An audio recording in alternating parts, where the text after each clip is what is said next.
Dear students, chemistry with Manish Soni YouTube channel में आपका स्वागत है। आज इस वीडियो में हम क्लास 12 के चैप्टर नंबर 5 यानी पृष्ठ रसायन या सरफेस केमिस्ट्री के लेक्चर नंबर 10 की शुरुआत करने जा रहे हैं।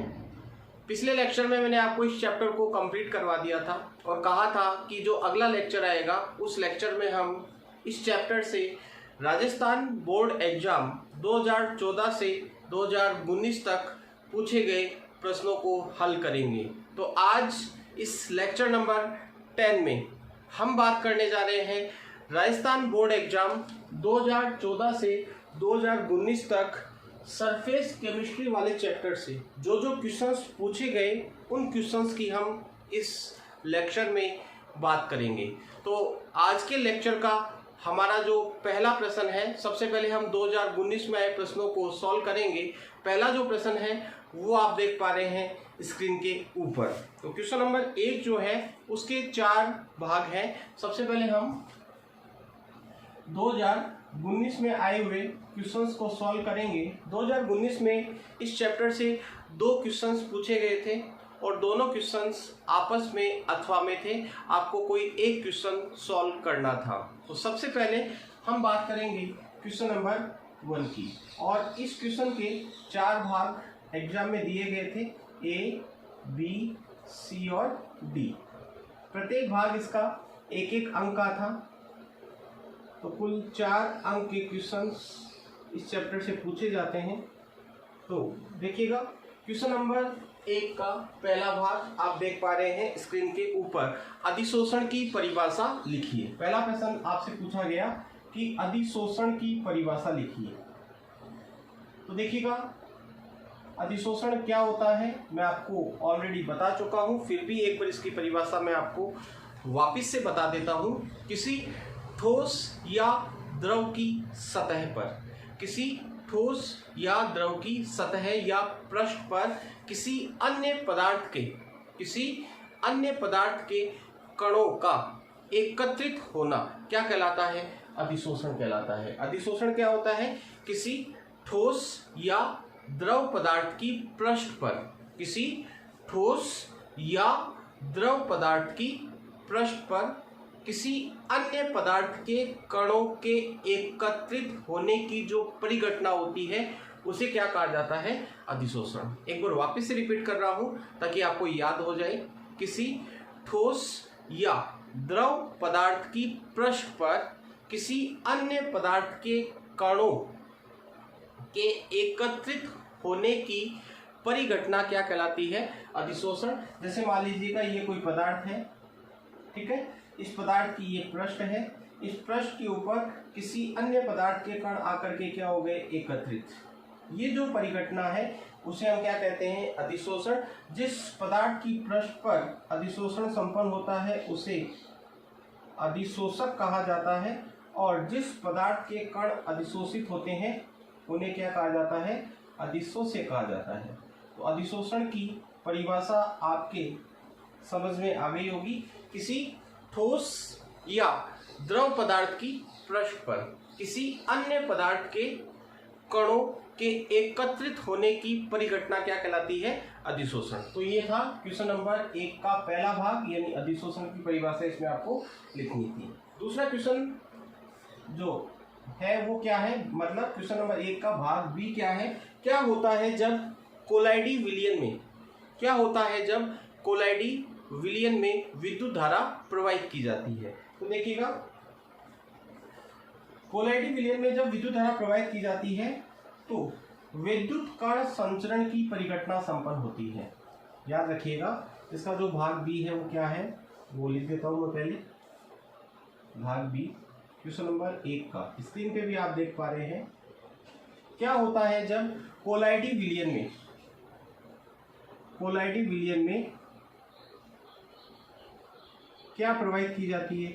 विद्युत धारा। तो इस क्वेश्चन का आपको आंसर लिखना था कि जब किसी कोलाइडी विलयन में विद्युत धारा प्रवाहित की जाती है तो विद्युत कण संचरण की प्रक्रिया संपन्न होती है। मैंने आपको बताया था कि कोलाइडी विलयन में उपस्थित जो कोलाइडी कण होते हैं उन पर आवेश पाया जाता है, या तो वो धनावेश होता है या क्या होता है, ऋणावेश।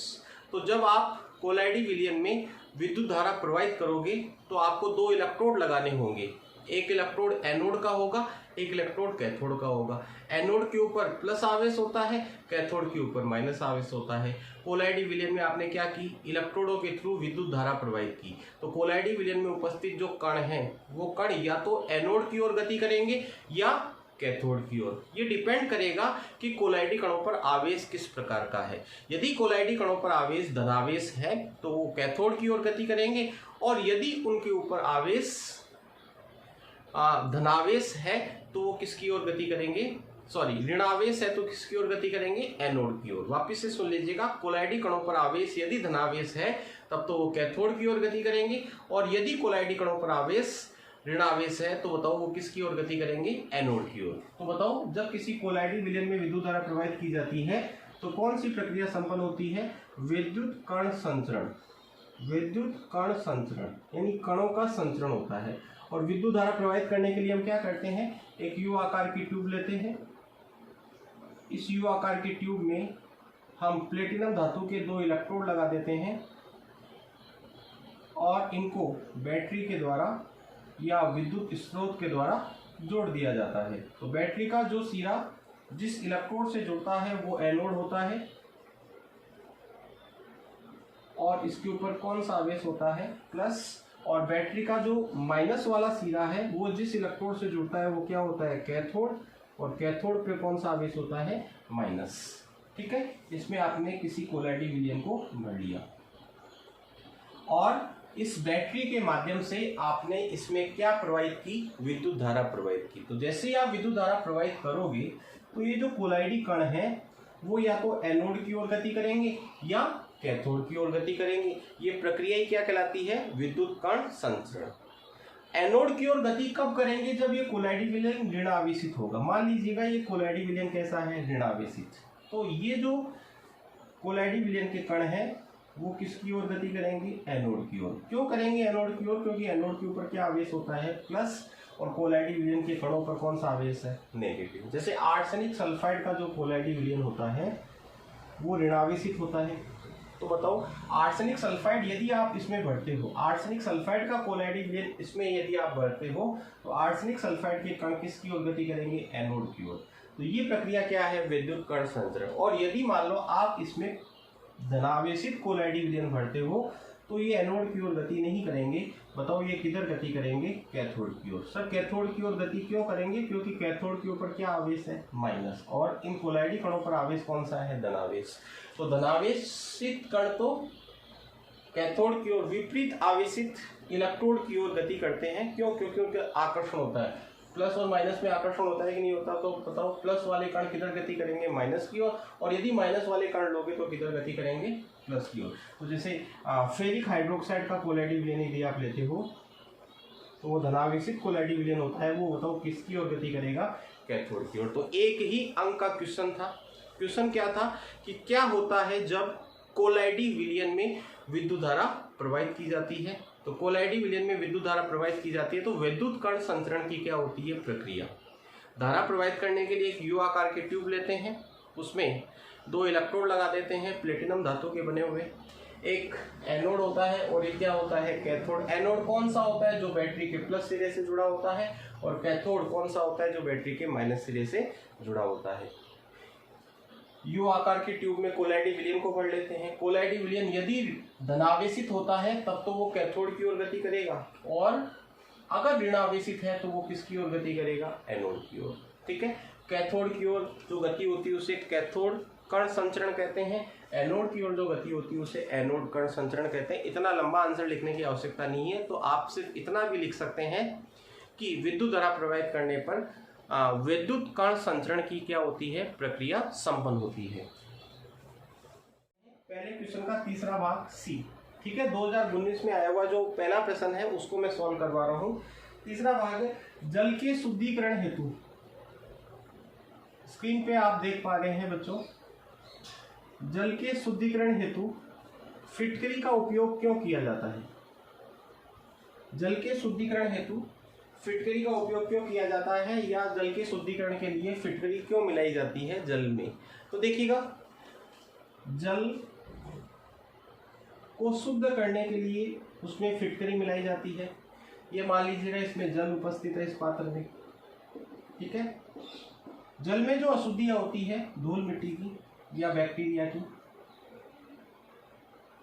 इन पर ऋणावेश पाया जाता है। जल में उपस्थित जो अशुद्धियों के कण होते हैं वो ऋणावेशित होते हैं।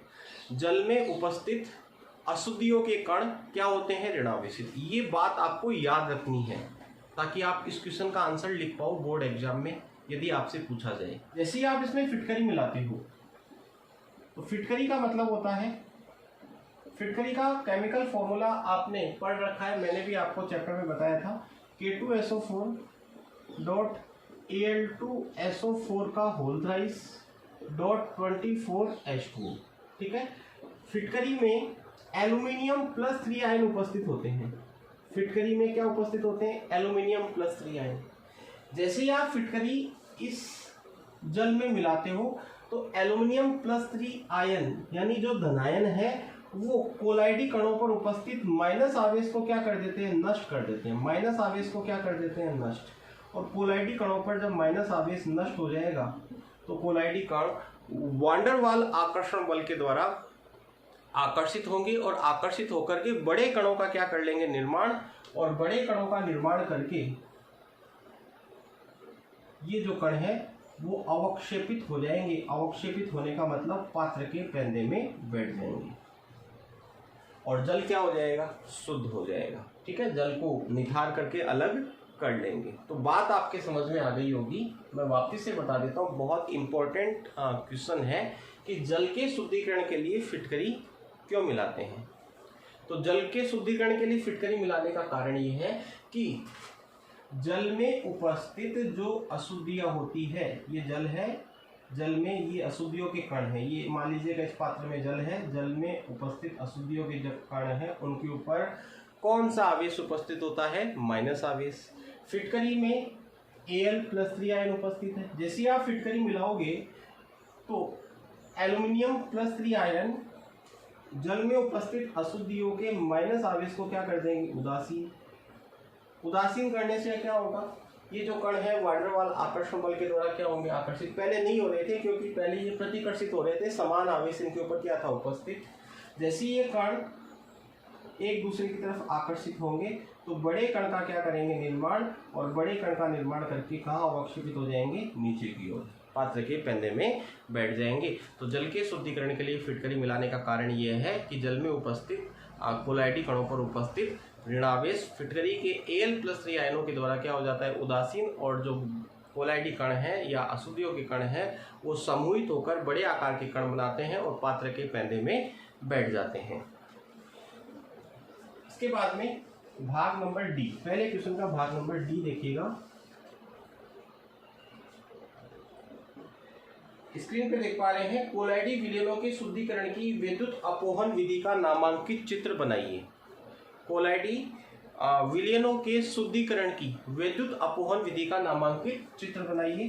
तो देखिएगा, कोलाइडी विलयन को शुद्ध करने के लिए हम अपोहन विधि काम में लेते हैं और यदि प्रक्रिया को तीव्र गति से करवाना है तो विद्युत अपोहन विधि काम में लेते हैं। एक पात्र होता है, उस पात्र में एक चमड़े का थैला लटका दिया जाता है। ठीक है, ये चमड़े का थैला है। ठीक है, ये क्या है? चमड़े का थैला। पार्चमेंट झिल्ली,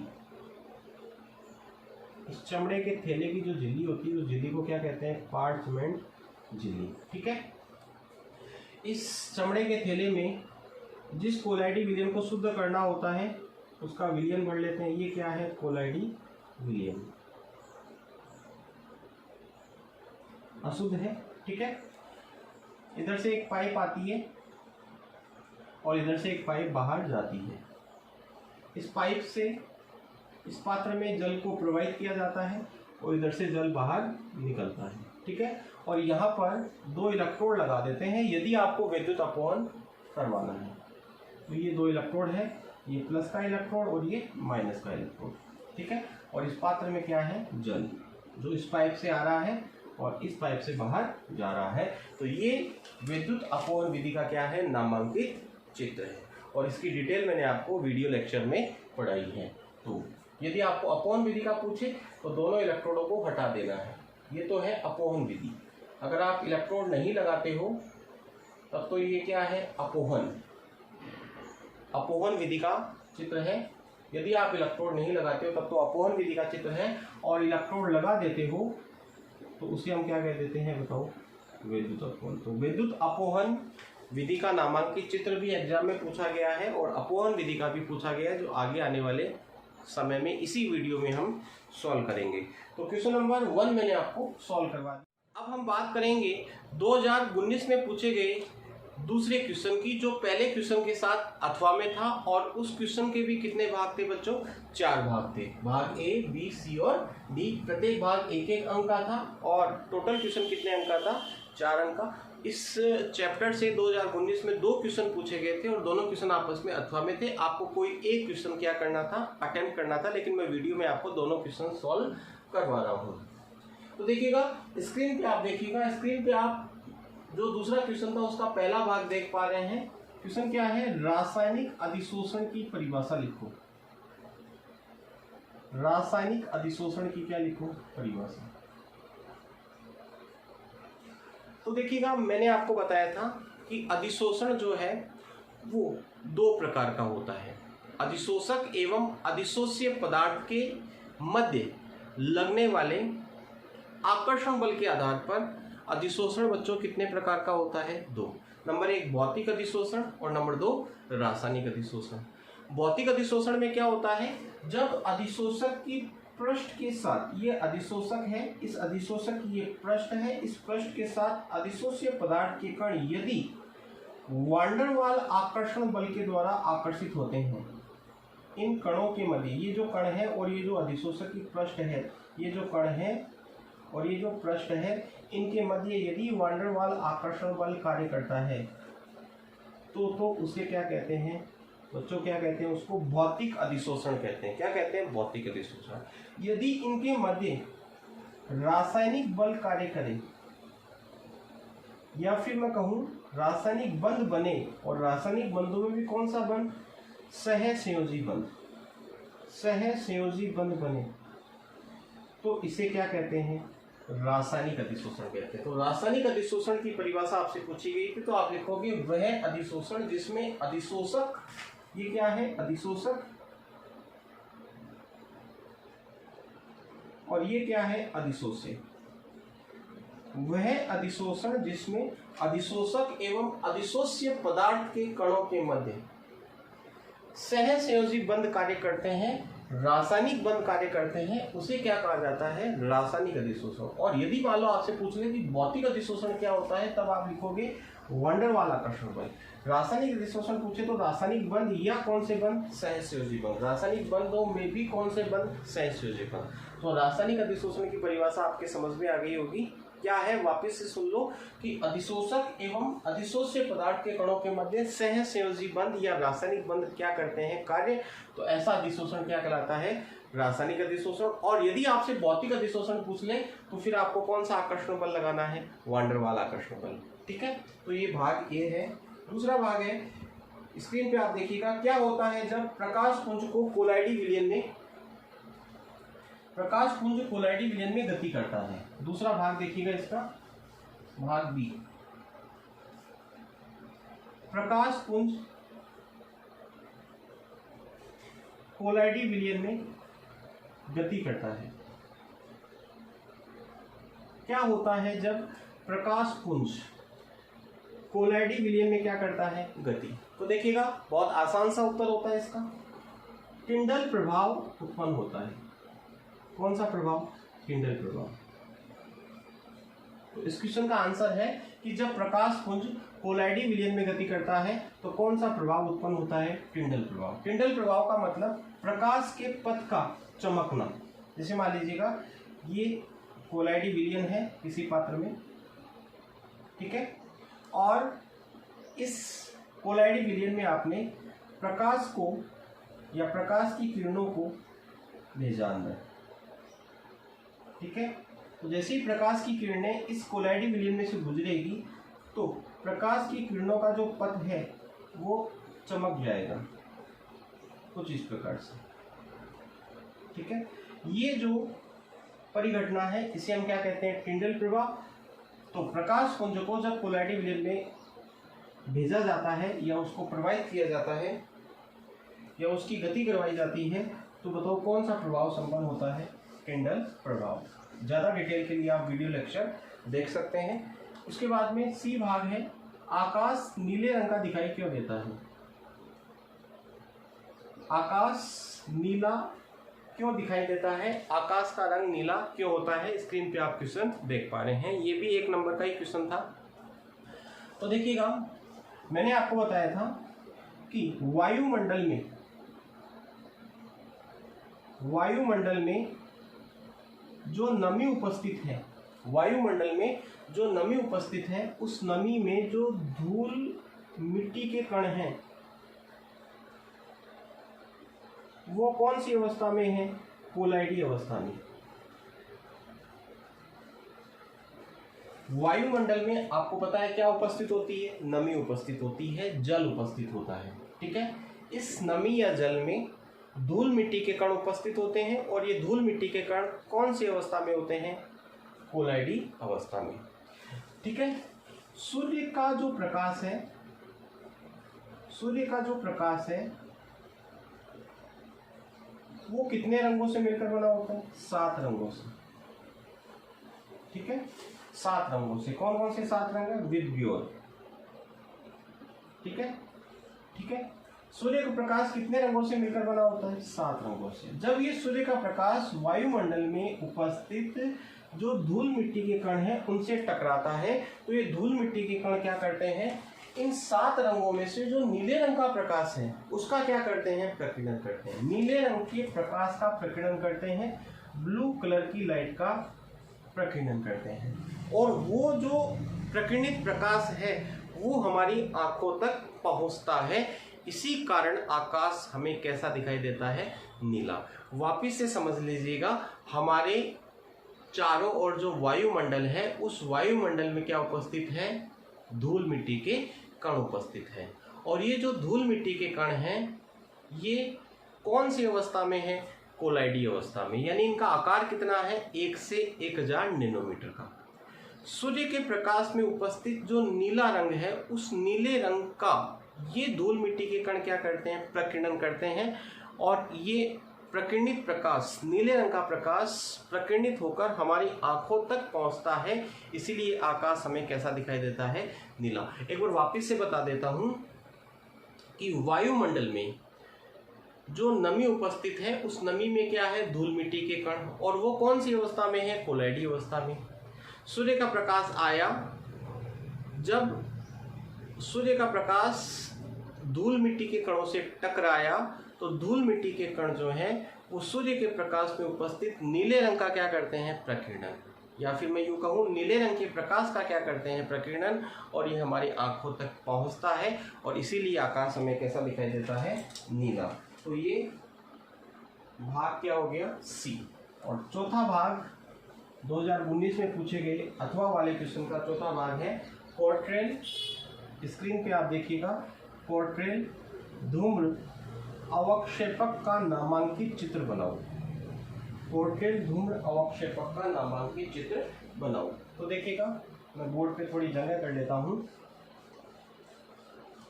नामांकित चित्र आपसे पूछा गया है किसका, पोर्ट्रेल धूम्र अवक्षेपक।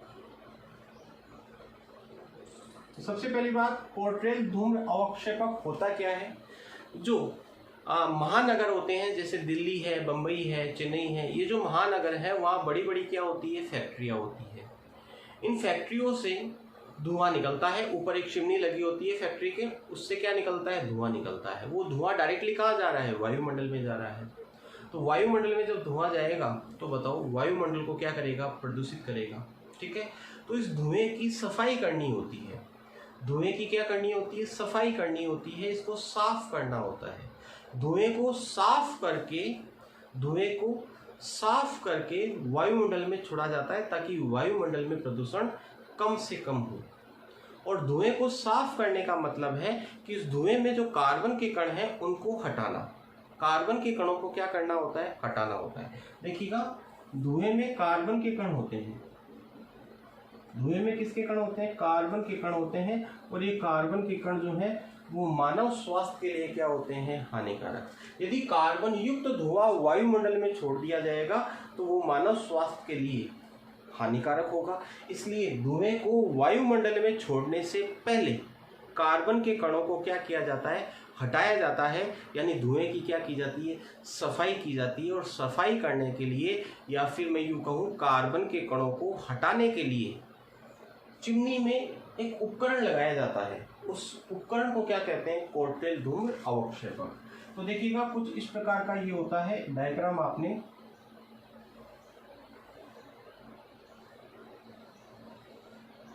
नोट्स में भी देखा होगा, मैंने आपको जो नोट्स भेजे थे, कुछ इस प्रकार से इसका डायग्राम होता है।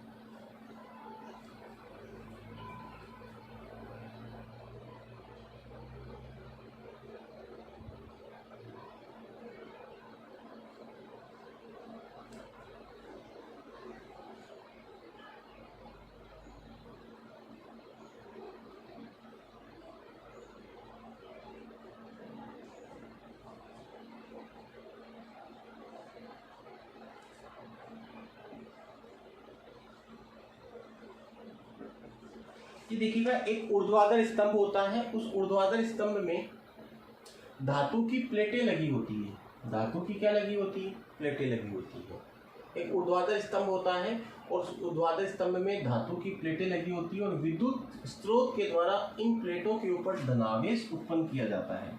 क्या उत्पन्न किया जाता है? धनावेश। जो धुआं होता है उस धुएं में क्या उपस्थित है? कार्बन के कण। और कार्बन के कणों पर कौन सा आवेश होता है? माइनस का, नेगेटिव चार्ज होता है। माइनस आवेश होता है, ऋणावेश होता है। कार्बन के कणों पर कौन सा आवेश होता है? इस ऋणावेश होता है। इस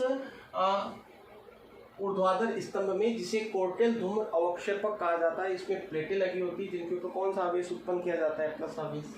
इस कोर्टेल धूम्र अवक्षेपक के बाईं ओर से धुआं अंदर जाता है। जैसे धुआं अंदर जाता है तो धुएं में उपस्थित जो कार्बन के कण हैं उनके ऊपर कौन सा आवेश है? माइनस आवेश है। ये माइनस आवेश युक्त जो कार्बन के कण हैं ये इन प्लेटों पर क्या हो जाते हैं? उदासीन हो जाते हैं। क्यों हो जाते हैं उदासीन? क्योंकि प्लेट पे धनावेश है और कार्बन के कणों पर क्या है? ऋणावेश है।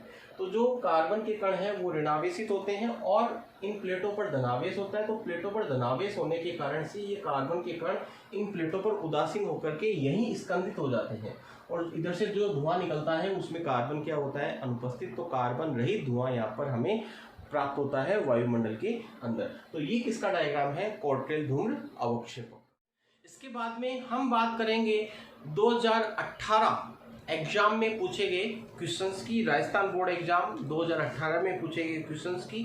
और 2018 में पूछा गया पहला क्वेश्चन आप देख पा रहे हैं स्क्रीन के ऊपर, कोलाइडी विलयन के शुद्धिकरण की अपोहन विधि का नामांकित चित्र बनाइए। 1 अंक का क्वेश्चन था। अपोहन विधि का नामांकित चित्र आपसे पूछा गया और अपोहन विधि का नामांकित चित्र अभी मैंने इसी वीडियो में आपको बताया था। एक बार वापस रिपीट कर देता हूं कि एक पात्र लिया जाता है, उस एक पात्र में एक चमड़े का थैला लटका होता है। बताया था ना अभी आपको मैंने, ये चमड़े का थैला। एक तरफ से पानी एक पाइप के माध्यम से इस पात्र में भेजा जाता है और ये पानी दूसरी पाइप से बाहर निकाला जाता है। इधर से पानी अंदर आएगा, इधर से पानी बाहर जाएगा। ठीक है, ये क्या है? चमड़े का थैला। और इसमें क्या भरा होता है? वो कोलाइडी विलयन जिसको क्या करना हो? शुद्ध। ये जो विधि है ये कौन सी है? अपोहन विधि। ठीक है, इधर से पानी आएगा, चमड़े के थैले के अंदर जाएगा, चमड़े के थैले में उपस्थित जो अशुद्धियां हैं उसको अपने साथ लेकर के बाहर निकल जाएगा। तो कोलाइडी विलयन क्या हो जाएगा? शुद्ध। ज़्यादा जानकारी के लिए आप संबंधित वीडियो लेक्चर देख सकते हैं। तो ये अपोहन विधि। और वैद्युत अपोहन विधि यदि पूछे तो अभी बताया था, यहाँ पर 2 इलेक्ट्रोड लगा देने, एक प्लस का और एक माइनस का। दोनों विधियों की डिटेल में जानकारी आपको संबंधित वीडियो लेक्चर में मिल जाएगी। तो ये था क्वेश्चन नंबर 1। अब हम बात करेंगे बोर्ड एग्जाम 2018 में पूछे गए क्वेश्चन नंबर 2 की। और ये जो क्वेश्चन था वो 3 अंक का क्वेश्चन था और इस क्वेश्चन को आप देख पा रहे हैं स्क्रीन के ऊपर। क्वेश्चन क्या है बच्चों, निम्नलिखित पैराग्राफ को पढ़कर अधोलिखित प्रश्नों के उत्तर दीजिए। और पैराग्राफ क्या है देखिएगा, जब कोई ठोस पदार्थ द्रव या गैस के संपर्क में रखा जाता है, जब कोई ठोस पदार्थ द्रव या गैस के संपर्क में रखा जाता है तो ठोस की सतह पर द्रव या गैस स्थूल की अपेक्षा अधिक संचित होते हैं। यह प्रक्रिया अधिशोषण कहलाती है। यह अवशोषण से भिन्न होती है। कई गैसीय क्रियाएं गैस ठोस उत्प्रेरकों की उपस्थिति में संपन्न होती है। उत्प्रेरक वह रासायनिक पदार्थ होता है जो अभिक्रिया के वेग को परिवर्तित कर देता है एवं स्वयं अपरिवर्तित रहता है।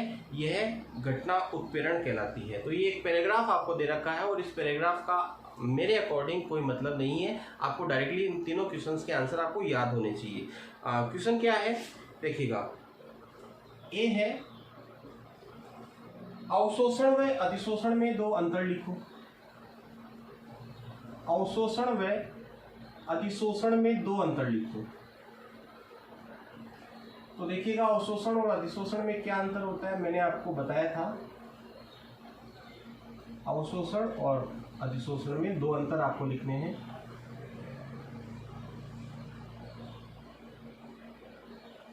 पहला अंतर क्या है कि अवशोषण एक स्थूल परिघटना है।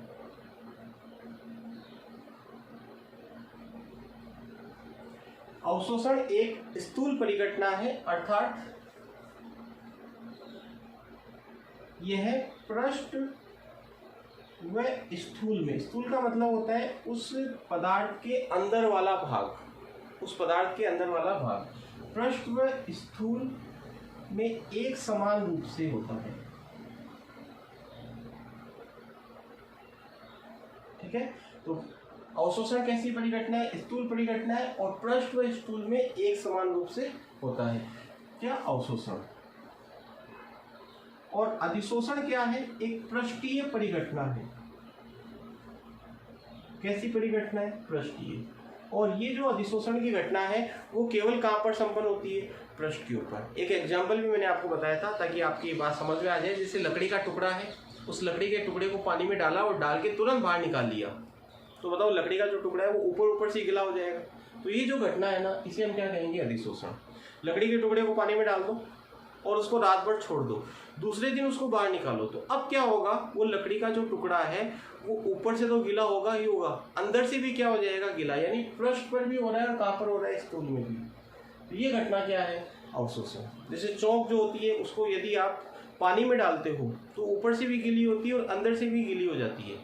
तो ये घटना क्या है, अवशोषण। लेकिन चौक को यदि आप स्याही में डालते हो तो ऊपर से तो नीली हो जाएगी, जैसे नीले रंग की स्याही में आपने डाला तो ऊपर से तो नीली हो जाएगी, लेकिन उसको तोड़ के देखोगे ना आप तो वो नीली नहीं होगी। तो वो घटना क्या है, अधिशोषण। तो पहला अंतर है कि अवशोषण एक स्थूल परिघटना है, पृष्ठ व स्थूल में एक समान रूप से होता है। अधिशोषण कैसी घटना है, पृष्ठीय घटना। दूसरी बात, अवशोषण जो होता है वो प्रारंभ से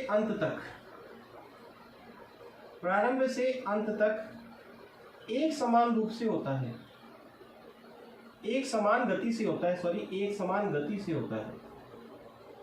अवशोषण की जो प्रक्रिया है वो प्रारंभ से अंत तक, जब वो प्रक्रिया शुरू हुई और जब खत्म हुई, एक समान वेग से होगी, एक समान गति से होगी, स्पीड एक जैसी होगी। लेकिन अधिशोषण जो होता है वो प्रारंभ में तेज गति से होता है। प्रारंभ में कैसी गति से होता है, तेज गति से, और बाद में उसकी गति धीमी पड़ जाती है।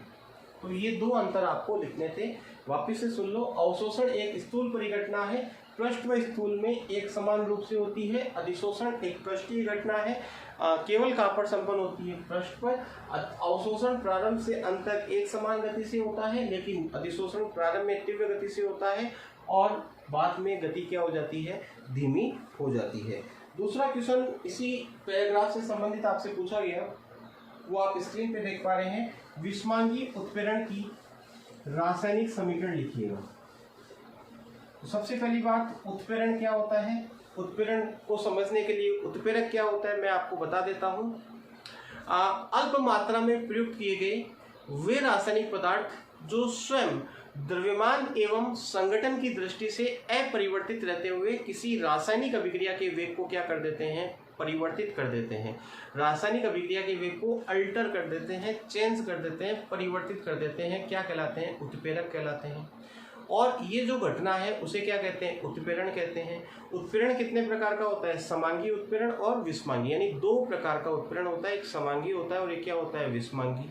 समांगी उत्प्रेरण क्या होता है, आप संबंधित वीडियो लेक्चर देख सकते हैं। जब उत्प्रेरक की भौतिक प्रावस्था अभिकारक एवं उत्पाद के समान होती है तब तो उसे समांगी उत्प्रेरण कहते हैं, और जब उत्प्रेरक की भौतिक प्रावस्था अभिकारक एवं उत्पाद की भौतिक प्रावस्था के समान नहीं होती है तो उसे क्या कहते हैं, विषमांगी उत्प्रेरण। तो विषमांगी उत्प्रेरण का एक एग्जाम्पल आपसे पूछा गया तो ये एग्जाम्पल आप लिख सकते हैं, N2 + thrice H2 = twice NH3। ये गैस है, ये गैस, ये भी गैस, और इस अभिक्रिया में जो उत्प्रेरक काम में आता है वो क्या होता है, आयरन, और ये कौन सी अवस्था में होता है, ठोस अवस्था में। हेबर प्रोसेस है किसको बनाने की, अमोनिया गैस को बनाने की। इसमें एक वर्धक भी काम में लेते हैं, मोलिब्डेनम। तो देखिएगा उत्प्रेरक की भौतिक प्रावस्था क्या है, ठोस, और अभिकारक और उत्पाद की भौतिक प्रावस्था क्या है, गैस। इसका मतलब भौतिक प्रावस्था उत्प्रेरक की अभिकारक और उत्पाद की भौतिक प्रावस्था के समान नहीं है, तो ये उत्प्रेरण कैसा है, विषमांगी। ये उत्प्रेरण कैसा है, विषमांगी। जैसे एक और अभिक्रिया लूँ मैं, SO2 + O2 = SO3, ठीक है। ये गैस, ये गैस, ये गैस, और इस अभिक्रिया में उत्प्रेरक काम में आता है NO गैस। तो बताओ ये उत्प्रेरण कैसा है, समांगी। तो समांगी और विषमांगी दो प्रकार का होता है उत्प्रेरण। तो उत्प्रेरण कितने प्रकार का, दो प्रकार का, एक समांगी और एक विषमांगी। समांगी उत्प्रेरण में क्या होता है, उत्प्रेरक की भौतिक प्रावस्था अभिकारक एवं उत्पाद की भौतिक प्रावस्था के क्या होती है, समान, और विषमांगी उत्प्रेरण में उत्प्रेरक की भौतिक प्रावस्था अभिकारक और उत्पाद की भौतिक प्रावस्था के समान नहीं होती। सी भाग है इसका, स्क्रीन पे देखिएगा। अल्कोहल को पेट्रोल में बदलने वाले जियोलाइट उत्प्रेरक का नाम लिखिए। अल्कोहल को पेट्रोल या गैसोलीन, पेट्रोल का दूसरा नाम गैसोलीन होता है, याद रखिएगा, बदलने वाले जियोलाइट उत्प्रेरक का नाम लिखिए। तो इस उत्प्रेरक का नाम है ZSM5। ये आपको याद रखना है कि अल्कोहल को पेट्रोल में बदलने के लिए जो जियोलाइट उत्प्रेरक काम में आता है वो क्या है, ZSM5। अब हम बात करेंगे 2017 में पूछे गए क्वेश्चंस की, और 2017 में पूछा गया पहला क्वेश्चन आप देख पा रहे हैं स्क्रीन के ऊपर। तो देखिएगा क्वेश्चन नंबर 1 क्या है, कोट्रेल धूम्र अवक्षेपक का नामांकित चित्र बनाइए। तो देखिएगा ये क्वेश्चन रिपीट हो चुका है, रिपीट हुआ है, कोट्रेल धूम्र अवक्षेपक। तो इसका चित्र अभी मैंने इसी वीडियो में आपको बना के बताया है, तो इसको वापस से नहीं बनाएंगे। क्वेश्चन नंबर 2 जो है, ये 1 अंक का क्वेश्चन था। क्वेश्चन नंबर 2 जो है वो है पेप्टीकरण की परिभाषा लिखिए। पेप्टीकरण की परिभाषा लिखिए। तो देखिएगा वर्तमान में जो राजस्थान बोर्ड की बुक चल रही है उसमें पेप्टीकरण के बारे में नहीं दे रखा है। जो एनसीईआरटी की बुक है या हम कहें सीबीएसई का जो सिलेबस है उसमें पेप्टीकरण दे रखा है। तो फिलहाल जो राजस्थान बोर्ड एग्जाम लगेगी 2021 में उसमें पेप्टीकरण आपसे नहीं पूछा जाएगा, लेकिन कंपटीशन एग्जाम के लिए ये इम्पोर्टेंट टॉपिक है कि ताज़ा बने अवक्षेप को विद्युत अपघटे की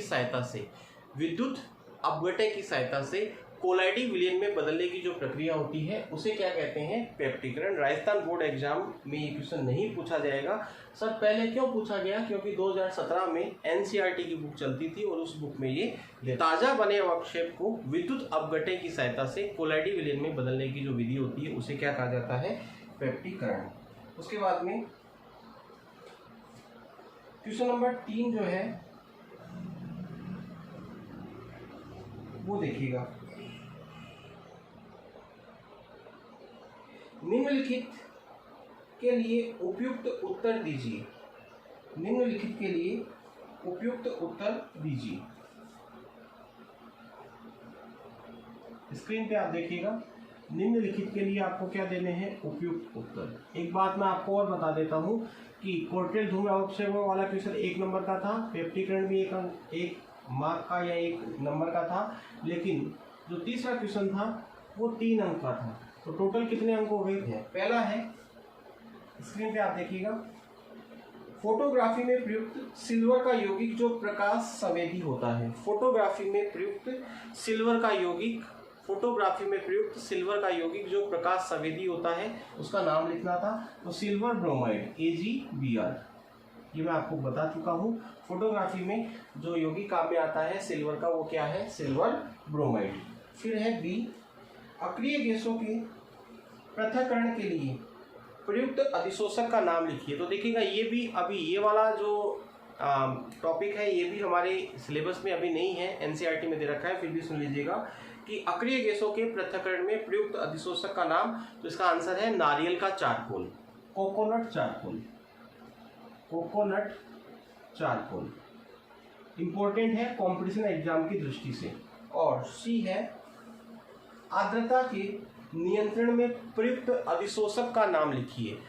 आर्द्रता के नियंत्रण में प्रयुक्त अधिशोषक का नाम लिखिए। तो इसका आंसर है सिलिका व एल्यूमिनियम जेल, एल्यूमिनियम जेल।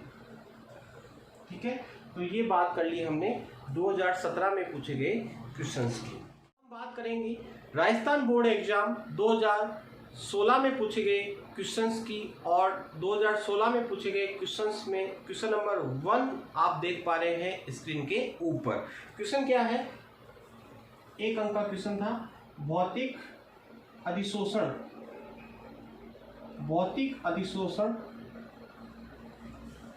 कौन से बलों के कारण होता है? भौतिक अधिशोषण कौन से बलों के कारण होता है? तो इसी वीडियो लेक्चर में मैंने आपको बताया है कि भौतिक अधिशोषण वान डेर वाल आकर्षण बलों द्वारा होता है। कौन से बलों के द्वारा होता है? वान डेर वाल आकर्षण बलों के द्वारा। क्वेश्चन नंबर 2, ये 1 अंक का क्वेश्चन था। क्वेश्चन नंबर 2 है, निम्न सोल के ऋण सोल के स्कंदन में उन्नयन क्षमता के क्रम में व्यवस्थित करो। हार्डी-सुलजे नियम पर आधारित ये क्वेश्चन आपसे पूछा गया कि निम्नलिखित जो सोल है उनके जो ऋण सोल है के स्कंदन में, निम्न सोल के ऋण सोल के स्कंदन में उन्नयन क्षमता के क्रम में इनको क्या करना है? व्यवस्थित करना है। कौन कौन से आयन आपको दे रखे हैं? Na+, दूसरा आयन आपको दे रखा है Al+3 और एक आपको दे रखा है Ba+2। इनकी स्कंदन क्षमता का क्रम पूछा है ऋण सोल के प्रति। तो हार्डी-सुलजे का जो नियम है वो क्या कहता है कि किसी विद्युत अपघट्य के सक्रिय आयन की स्कंदन क्षमता उस सक्रिय आयन पर उपस्थित आवेश के क्या होती है? समानुपाती। यानी सक्रिय आयन पर जितना अधिक आवेश होता है उसकी स्कंदन क्षमता उतनी ही अधिक होती है। तो इन तीनों में सबसे ज्यादा आवेश किस पर है? एल्यूमिनियम+3 पर। तो सबसे ज्यादा स्कंदन क्षमता होगी एल्यूमिनियम+3 की, उससे कम होगी Ba+2 की, और सबसे कम स्कंदन क्षमता किसकी होगी? Na+3। तो इससे ज्यादा जानकारी के लिए आप संबंधित वीडियो। अब हम बात करेंगे 2017 में पूछे गए क्वेश्चन नंबर 3 की। क्वेश्चन नंबर 3 आप स्क्रीन पे देख पा रहे हैं। विलियन प्रावस्था से अधिशोषण को समझाओ, इसके लिए आवश्यक फ्रेंडलिक समीकरण लिखो। तो देखिएगा विलियन प्रावस्था में अधिशोषण की जो मात्रा होगी, अधिशोषण की मात्रा को हम किससे दर्शाते हैं? x/m से। अधिशोषण की मात्रा को किससे दर्शाते हैं? x/m से। तो निम्न सांद्रता पर अधिशोषण की मात्रा x/m समानुपाती होती है सांद्रता c की प्रथम घात के। ठीक है, जब सांद्रता का मान उच्च कर दिया जाता है तो अधिशोषण की मात्रा x/m सांद्रता पर निर्भर नहीं करती, यानी सांद्रता की घात कितनी आ जाएगी? 0। ठीक है, और जब मध्यम सांद्रता होगी, यानी सांद्रता ना तो कम है और ना ही क्या है? ज्यादा, तो ऐसी स्थिति में x/m का जो मान होगा, यानी अधिशोषण की मात्रा, मैंने आपको बताया कि x/m से हम दर्शाते हैं c की पावर 1/n के क्या होगा? समानुपाती। सर आपने ऐसा कुछ नहीं बताया था, तो मैंने आपको ये जो टॉपिक बताया था वो गैसीय प्रावस्था में बताया था। कौन सी प्रावस्था में? गैसीय प्रावस्था में। गैसीय प्रावस्था में सांद्रता के स्थान पे दाब काम में लेते हैं, और विलियन प्रावस्था में दाब के स्थान पर क्या काम में लेते हैं? सांद्रता। तो जब सांद्रता का मान कम होता है तो x/m समानुपाती किसके होता है? c की पावर 1 के। और गैसीय प्रावस्था में p की पावर 1 की।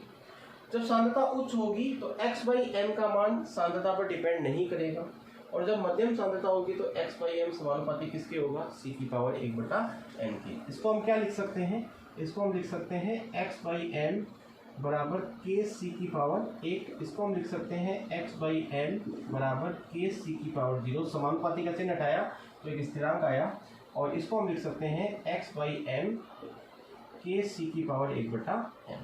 ठीक है, ये समीकरण 1 है, ये समीकरण 2 है और ये समीकरण 3 है। अब देखिएगा ये कह रहा है फ्रेंडली समीकरण लिखो। तो फ्रेंडली समीकरण बनाने के लिए हम इस समीकरण को फॉलो करेंगे। तो समीकरण नंबर 3 से देखिएगा, समीकरण 3 का यदि हम लोग ले लें, समीकरण 3 का लोग लेने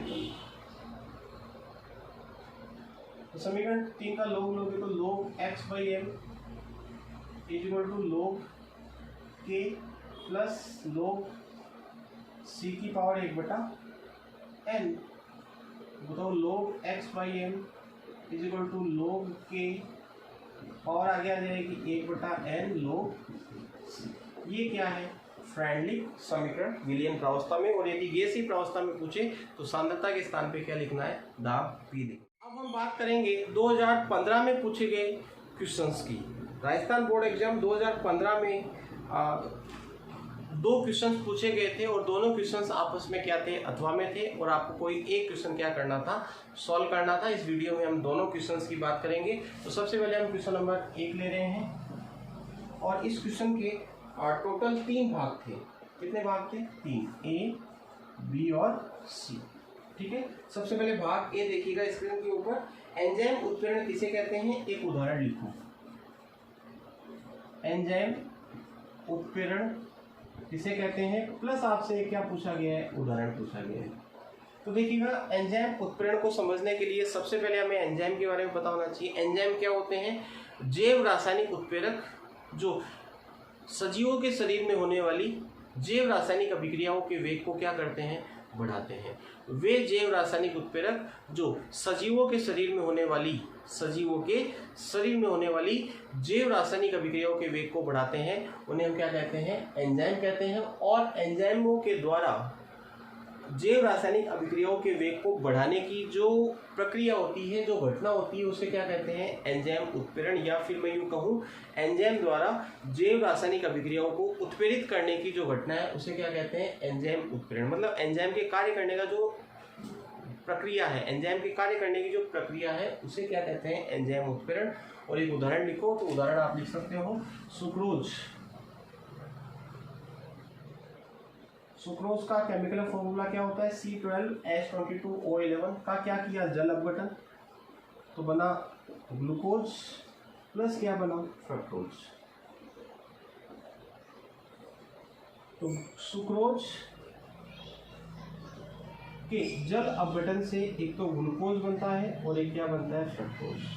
और हमारे शरीर में जब अभिक्रिया संपन्न होती है, जब ये अभिक्रिया संपन्न होती है या सजीवों के शरीर में संपन्न होती है, तो इस अभिक्रिया को उत्प्रेरित कौन सा एंजाइम करता है, इनवर्टेज एंजाइम। तो ये उदाहरण आप इसके अंदर लिख सकते हैं। और भी एग्जांपल्स मैंने आपको बुक में नोट्स में बता रखे हैं, तो वहाँ से आप देख सकते हैं।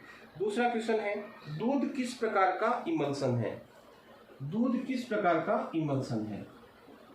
तो देखिएगा मैंने आपको बताया था इमल्सन या पायस क्या होते हैं, वे कोलाइडी विलयन जिनमें परिक्षिप्त प्रावस्था एवं परिक्षेपण माध्यम दोनों ही कौन सी अवस्था में हो, द्रव अवस्था में, तो उन्हें क्या कहा जाता है, पायस या इमल्सन। और ये 2 प्रकार के होते हैं, OW एंड WO। OW का मतलब ऑयल इन वाटर, तेल का जल में परिक्षेपण, और WO का मतलब वाटर इन ऑयल यानी जल का तेल में परिक्षेपण। तो बताइएगा दूध किस प्रकार का कोलाइडी विलयन है। तो मैंने आपको बताया था दूध एक OW प्रकार का कोलाइडी विलयन है। किस प्रकार का, OW, यानी OW का मतलब oil in water, oil in water. 2 example बताए थे, एक दूध और एक वेनिसिंग क्रीम। ठीक है, OW के।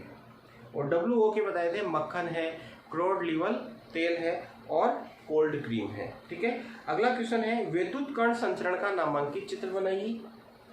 तो ये चित्र मैंने आपको इसी वीडियो लेक्चर में बता दिया है, तो वहाँ से आप इसको वापस से देख सकते हैं, या फिर नोट्स में भी आप इसको देख सकते हैं। मैं ऑलरेडी अब हम बात करेंगे 2015 में पूछे गए अथवा वाले क्वेश्चन की। और अथवा वाले क्वेश्चन को आप देख पा रहे हैं स्क्रीन के ऊपर, और इसके 3 भाग थे। पहला भाग है उत्प्रेरक की वर्णनात्मकता किसे कहते हैं। उत्प्रेरक की वर्णनात्मकता किसे कहते हैं, उदाहरण दीजिए। ये क्वेश्चन है ए। तो देखिएगा वर्णनात्मकता का मतलब है अभिकारक अणुओं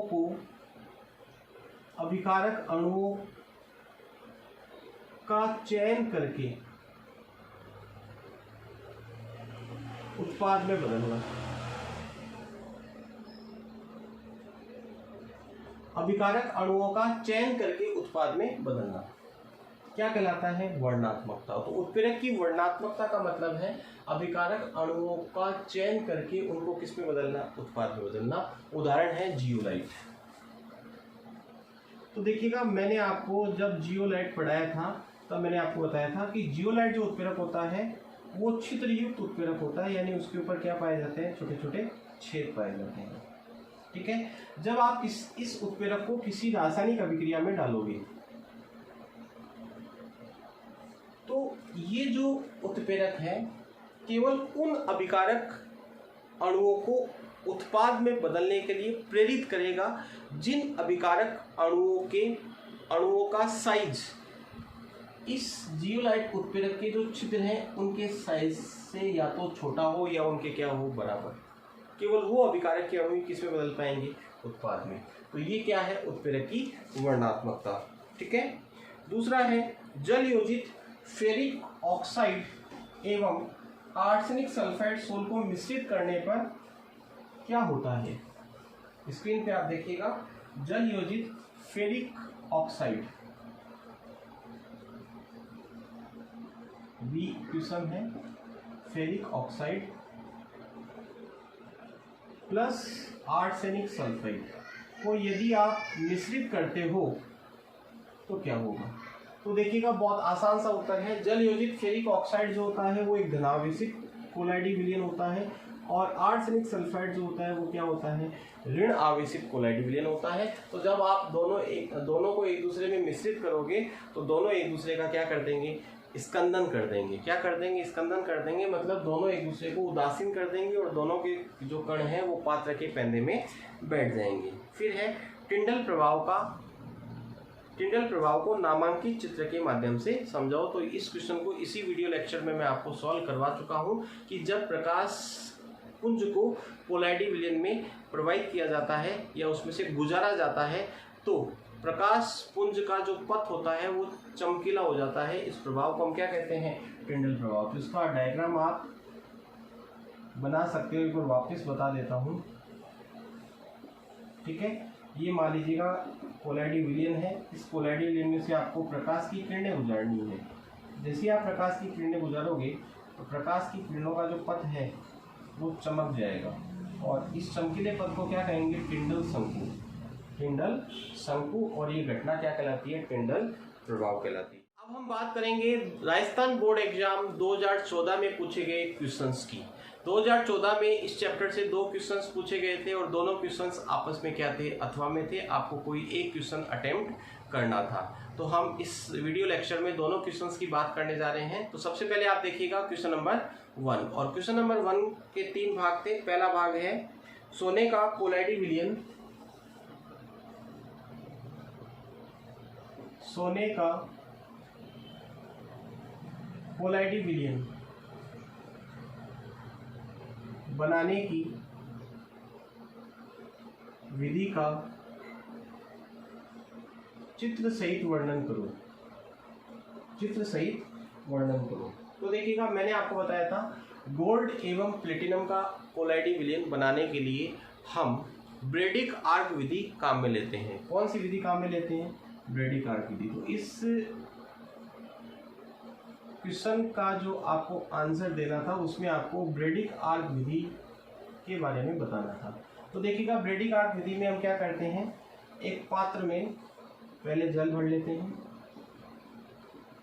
पात्र में क्या भर लेते हैं, जल, और उसमें थोड़ा सा क्या मिला देते हैं, पोटेशियम हाइड्रोक्साइड। ठीक है, जिस भी धातु की छड़ का कोलाइडी विलयन बनाना होता है, जैसे यहाँ पे हम सोने का कोलाइडी विलयन बना रहे हैं, तो उस धातु की छड़ ली जाती है। कितनी छड़ ली जाती है? 2 छड़ ली जाती है। जैसे यहाँ पे हम 2 सोने की छड़ ले लेंगे, Au की छड़। ठीक है, इन दोनों छड़ों को इस जल में कुछ इस प्रकार से डुबोएंगे कि उनके निचले सिरे आपस में क्या कर रहे हो? स्पर्श कर रहे हो। ठीक है, और इनको बैटरी के द्वारा या विद्युत स्रोत के द्वारा जोड़ दिया जाता है और इस पात्र को एक दूसरे पात्र में रखते हैं जिसमें पहले से क्या भरी होती है? बर्फ। क्या भरी होती है? बर्फ। प्लस उसमें क्या मिला दिया जाता है? नमक, ताकि वो बर्फ पिघले। अब जैसे ही विद्युत धारा प्रवाहित की जाती है तो इन दोनों छड़ों के मध्य में एक आर्क उत्पन्न होता है और इस आर्क यानी यहाँ पर मतलब चिंगारी उत्पन्न होती है, हम ये कह सकते हैं। इस आर्क की वजह से ये छड़ें क्या होती है? गर्म, और जब ये छड़ें गर्म होती है तो इन छड़ों की जो वाष्प है वो जल में घुल जाती है, क्योंकि जल क्या है? ठंडा है। ठीक है, जल में संघनित हो जाती है, हम यूँ कह सकते हैं, और संघनित होकर के हमें कोलाइडी विलयन प्राप्त होता है। इस कोलाइडी विलयन को स्थायित्व प्रदान करने के लिए हम इसमें क्या मिलाते हैं? KOH। तो ये कौन सी विधि है? ब्रेडिकार्ड विधि। क्या करते हैं? इसके अंदर एक पात्र लेते हैं, पात्र में जल भर लेते हैं, 2 सोने की छड़ें लेंगे, एक एनोड और एक कैथोड होगी, और दोनों छड़ों को आपस में टच करते हुए इस जल में डुबो देंगे। बैटरी या विद्युत स्रोत के द्वारा विद्युत धारा प्रवाहित की जाएगी और ये जो पात्र है वो दूसरे पात्र में रखा हुआ है जिसमें पहले से क्या बन रखा है? बर्फ प्लस नमक, ताकि बर्फ पिघले नहीं, इसलिए नमक डाला जाता है। ठीक है, अब जब विद्युत धारा प्रवाहित इसमें की जाएगी तो दोनों छड़ों के मध्य एक आर्क उत्पन्न होगा। आर्क के उच्च ताप के कारण से इन धातु की जो छड़ें हैं या गोल्ड की जो छड़ें हैं, इनकी क्या बनेगी? वाष्प, और ये वाष्प ठंडे जल में क्या हो जाएगी? संघनित, और इस प्रकार हमें गोल्ड का कोलाइडी विलयन प्राप्त हो जाएगा। दूसरा क्वेश्चन आप देख पा रहे हैं स्क्रीन के ऊपर, बी क्या है? देखिएगा, सॉल्व व जेल में अंतर लिखो। सॉल्व व जेल में अंतर लिखो। तो सॉल्व और जेल में क्या अंतर होता है? मैंने आपको बताया था। सॉल्व इधर लिख लेंगे, जेल। सॉल्व में क्या होता है? परिक्षिप्त प्रावस्था, परिक्षिप्त प्रावस्था ठोस होती है और परिक्षेपण माध्यम जल होता है। सोल में परिक्षिप्त प्रावस्था ठोस होती है, परिक्षेपण माध्यम क्या होता है? जल होता है। और जेल में उल्टा होता है इसका, परिक्षिप्त प्रावस्था जल होती है और परिक्षेपण माध्यम क्या होता है? ठोस होता है। तो ये ठोस, सोल और जेल में क्या हो गया? अंतर। सोल में परिक्षिप्त प्रावस्था ठोस है, परिक्षेपण माध्यम क्या है? जल। और जेल में परिक्षिप्त प्रावस्था क्या है? जल, और परिक्षेपण माध्यम क्या है? ठोस। एग्जाम्पल भी मैंने आपको बताया था, इसका एक एग्जाम्पल भी आप लिख सकते हैं। स्टार्च का जलीय विलयन, स्टार्च का जलीय विलयन। और जेल का उदाहरण आप लिख सकते हैं बूट पॉलिश, बूट पॉलिश। ठीक है, तो ये सोल और जेल में क्या हो गए? अंतर हो गए। अब हम बात करेंगे क्वेश्चन नंबर सी की, मतलब क्वेश्चन नंबर 1 के सी पार्ट की। स्कंदन किसे कहते हैं? तो कोलाइडी विलयन में उपस्थित कोलाइडी कणों के अवक्षेपित होने की जो प्रक्रिया होती है उसे क्या कहा जाता है? स्कंदन। स्क्रीन पे आप देख पा रहे हैं क्वेश्चन, स्कंदन किसे कहते हैं? तो कोलाइडी विलयन में उपस्थित कोलाइडी कणों के अवक्षेप में बदलने की प्रक्रिया क्या कहलाती है? स्कंदन कहलाती है। अब जो अथवा में क्वेश्चन आया था उसकी और बात कर लेते हैं। उसके भी 3 भाग थे। 2014 में जो अथवा में क्वेश्चन आया था उसके 3 भाग थे। क्वेश्चन नंबर 2 इसको मान लें अपन, ए, बी और सी। देखिएगा, भाग ए क्या है? विद्युत अपघट्य की अतिरिक्त मात्रा की अशुद्धियों वाले कोलाइडी विलयन के शुद्धिकरण की विधि का चित्र सहित वर्णन कीजिए। इसमें आपको विद्युत अपवहन विधि के बारे में बताना है और विद्युत अपवहन विधि के बारे में इसी वीडियो लेक्चर में मैंने आपको बताया था। एक बार वापस से बता देता हूँ। देखिएगा, विद्युत अपवहन विधि में क्या करते हैं? एक पात्र में चमड़े का थैला लटका लेते हैं, 2 इलेक्ट्रोड लगा देते हैं, एक एनोड और एक कैथोड। ठीक है, चमड़े के थैले में कोलाइडी विलयन भरा होता है। ठीक है, इधर से जल पाइप के द्वारा अंदर डाला जाता है, इधर से जल बाहर निकाला जाता है। ठीक है, इस कोलाइडी विलयन में जो अशुद्धियाँ होती है वो विद्युत अपघट्य के आयनों की होती है, मतलब प्लस और माइनस की अशुद्धियाँ होती है। ठीक है, जैसे ही आप इलेक्ट्रोड लगा के विद्युत धारा प्रवाहित करोगे तो इनके ऊपर प्लस और माइनस आ जाएगा, एनोड पे प्लस और कैथोड पे क्या आएगा, माइनस आएगा। अब क्या होगा कि इन इलेक्ट्रोडों के द्वारा जो विपरीत आवेशित आयनों वाली अशुद्धि है उनको बाहर खींच लिया जाएगा। जैसे प्लस वाला इलेक्ट्रोड माइनस को बाहर खींचेगा और माइनस वाला इलेक्ट्रोड प्लस वाली अशुद्धि को क्या करेगा, बाहर खींचेगा, जिससे ये अशुद्धियाँ जो होगी वो जल्दी सी बाहर आ जाएगी, तो फिर जल के साथ बाहर भी आसानी से निकल जाएगी। तो ये प्रक्रिया कौन सी है, विद्युत अपवहन की प्रक्रिया, जो तीव्र गति से होती है, किसकी तुलना में, अपवहन की तुलना में। दूसरा क्वेश्चन है एरोसोल व फोम में अंतर लिखिए।